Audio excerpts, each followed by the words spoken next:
Et dans cette région de Koursk, justement, sont engagés aux côtés des forces russes de nombreux soldats tchétchènes. La Tchétchénie, un pays allié de la Russie, où Vladimir Poutine est en déplacement officiel actuellement. Une première depuis 2011. On fait le point sur cette visite du président russe avec Jules Lalanne-Larieux. Accueilli par son allié Ramzan Kadyrov, qui dirige la région d'une main de fer, Vladimir Poutine s'est rendu en Tchétchénie pour la première fois depuis 2011. Pourquoi ce voyage? À l'entendre, il semble vouloir remobiliser ses troupes.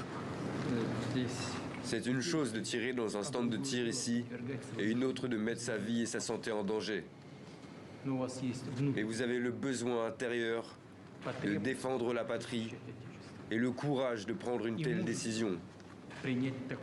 Si vous avez pris cette décision, vous avez déjà gagné.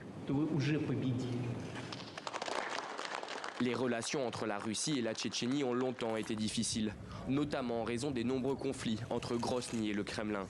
Mais aujourd'hui, la région est primordiale pour Moscou. Outre ses relations privilégiées avec des dirigeants du Moyen-Orient, Ramzan Kadyrov dispose aussi d'une armée personnelle importante, réputée pour sa solidité et sa rudesse. Une armée qui fait sa fierté sur le front ukrainien.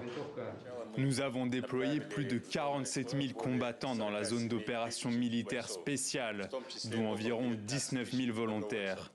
Nous disposons d'une réserve de plusieurs dizaines de combattants entraînés et équipés, prêts à partir pour la zone d'opération militaire spéciale à votre premier ordre.